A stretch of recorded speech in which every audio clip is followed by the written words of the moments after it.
किसी भी व्यक्ति का शारीरिक विकास तो हो लेकिन मानसिक विकास न हो, आध्यात्मिक विकास न हो, चारित्रिक विकास न हो, तो उसको अच्छा व्यक्ति नहीं कहते।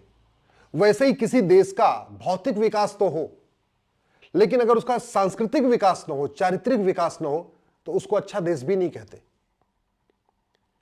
वित्त मंत्रालय, उद्योग मंत्रालय, वाणिज्य मंत्रालय, road transport department, civil aviation ministry, ये जो है सरकार के मंत्रालय, ये देश का भौतिक विकास करते हैं। लेकिन देश का सांस्कृतिक विकास, चारित्रिक विकास 3 मंत्रालय करते हैं: संस्कृति मंत्रालय, शिक्षा मंत्रालय और कानून मंत्रालय। अगर आज की डेट में देखिए, रोड ट्रांसपोर्ट डिपार्टमेंट जबरदस्त काम कर रहा है, वाणिज्य मंत्रालय खूब जबरदस्त काम कर रहा है, वित्त मंत्रालय भी खूब जबरदस्त काम कर रहा है, उद्योग मंत्रालय भी खूब जबरदस्त काम कर रहा है, सिविल एविएशन मिनिस्ट्री, नागरिक उड्डयन मंत्रालय भी खूब जबरदस्त काम कर रहा है। लेकिन उस अनुपात में शिक्षा मंत्रालय, कानून मंत्रालय और संस्कृति मंत्रालय ने अपना काम नहीं किया।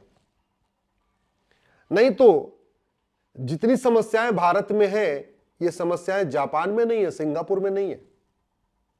और भौतिक विकास करने से, जैसे किसी व्यक्ति का शारीरिक विकास करने से मानसिक विकास नहीं होता, मानसिक विकास के लिए अलग कुछ करना पड़ता है, वैसे देश का भौतिक विकास करने से उसका सांस्कृतिक विकास नहीं होता, चारित्रिक विकास नहीं होता। घूसखोरी, कमीशनखोरी, जमाखोरी, मिलावटखोरी, कालाबाजारी, नशा तस्करी, मानव तस्करी, सोना तस्करी, ये एयरपोर्ट बनाने से, रोड बनाने से, ट्रेन चलाने से ये कम नहीं होता। क्योंकि भौतिक विकास अलग है, सांस्कृतिक विकास अलग है, आर्थिक विकास अलग है, चारित्रिक विकास अलग है। इसलिए मैं भारत में राम राज्य की स्थापना करना चाहता हूं। राम राज्य का मतलब यह हुआ, भारत का जितना भौतिक विकास हो उतना ही उसका सांस्कृतिक विकास हो, चारित्रिक विकास हो, उसका मानसिक विकास भी हो। गुलामी के नामो निशान चल रहे, और दुर्भाग्य यह है कि गुलामी के नामो निशान चलते रहे, इसके लिए पॉलिटिकल पार्टियां बाकायदा खुलेआम बयान भी दे रही हैं।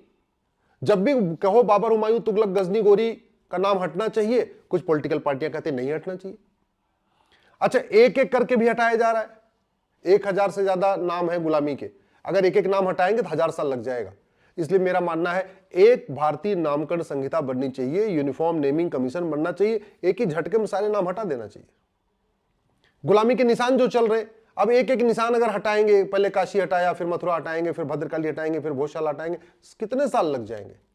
एक ही झटके में एक भारतीय धरोहर संहिता बनाई जाए, हेरिटेज कमीशन बनाया जाए, हेरिटेज बोर्ड बनाया जाए, और एक ही झटके में जहां जहां पे गुलामी के निशान हैं उनको सबको रिस्टोर कर दिया जाए। गुलामी की इतिहास चल रहा है।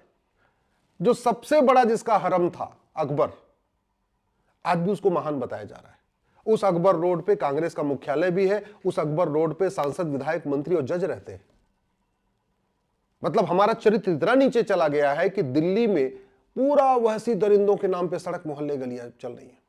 उनको बदलने की कोई मांग भी नहीं कर रहा है, कोई चर्चा ही नहीं होती, ना संसद में चर्चा होती, ना विधानसभा में चर्चा होती है। जबकि दिल्ली के विधायक भी बाबर, हुमायूं, तुगलक, गजनी, गोरी रोड पे रहते, और पूरे देश के सांसद भी बाबर, हुमायूं, तुगलक, गजनी, गोरी रोड पे रहते, फिर भी न संसद में कोई आवाज उठाता है, न विधानसभा में उठाता है। अकबर को फिर भी महान बताए जा रहे हैं। इस गुलामी का इतिहास बदलना चाहता हूं मैं गुलामी की शिक्षा व्यवस्था को बदलना चाहता हूं।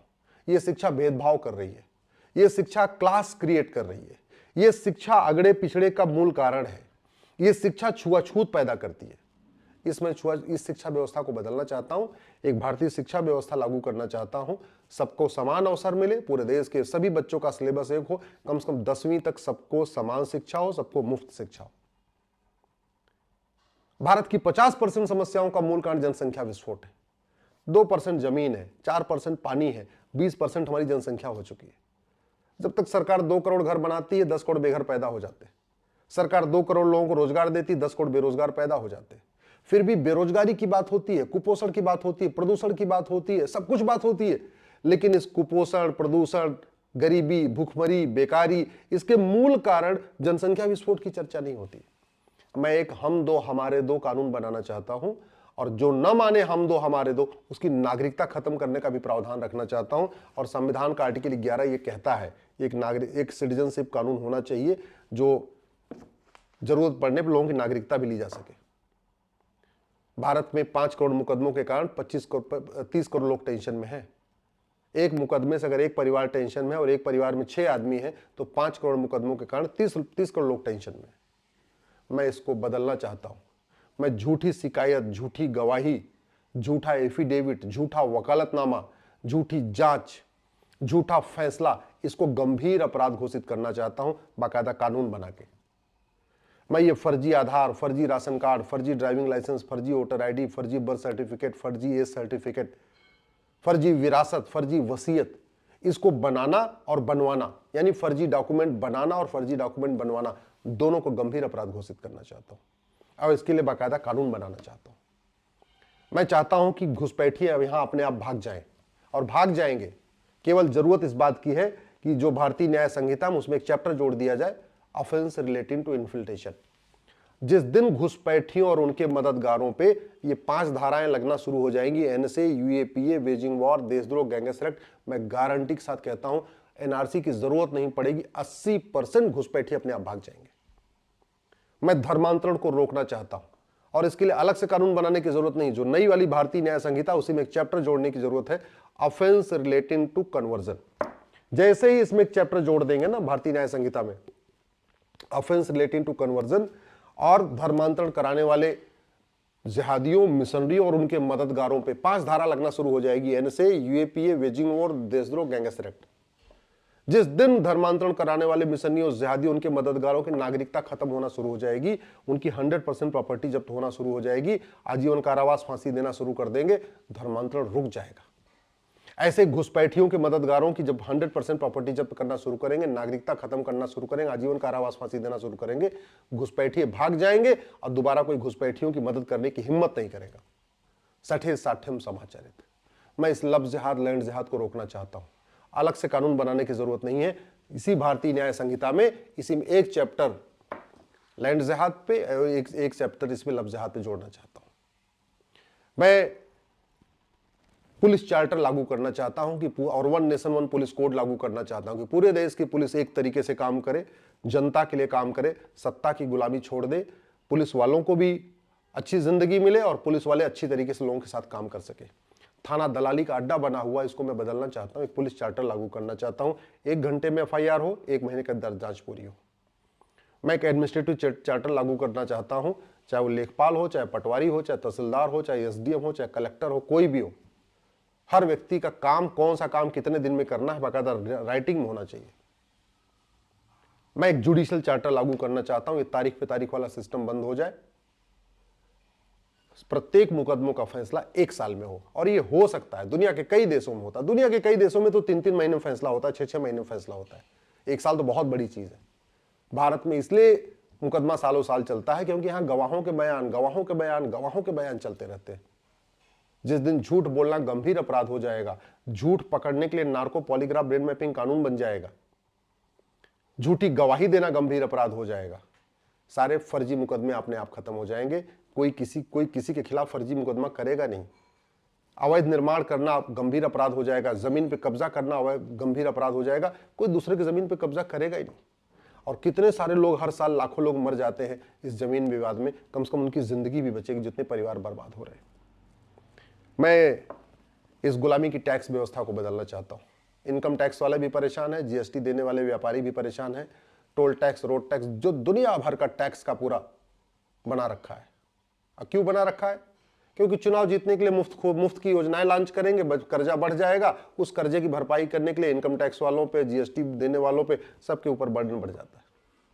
कमाने पे कोई खर्च नहीं होना चाहिए, केवल एक्सपेंडिचर टैक्स होना चाहिए। जो जितना खर्च करेगा उतना टैक्स देगा।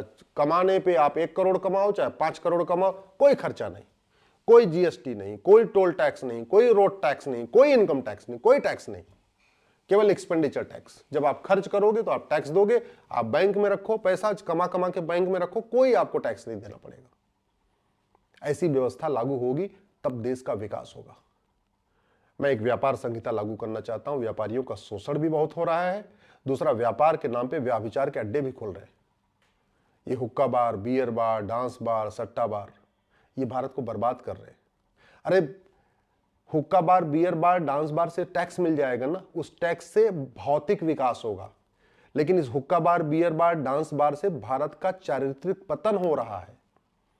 जब चरित्र ही खत्म हो गया किसी व्यक्ति का तो जी के क्या फायदा।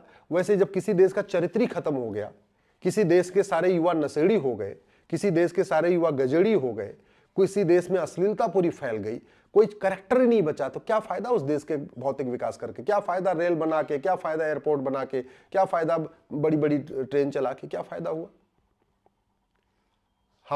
मेरा ये बहुत जिम्मेदारी के साथ कह रहा हूं, शिक्षा मंत्रालय अच्छी शिक्षा नहीं दे रहा है, इसलिए हमारे परिवार बर्बाद हो रहे हैं।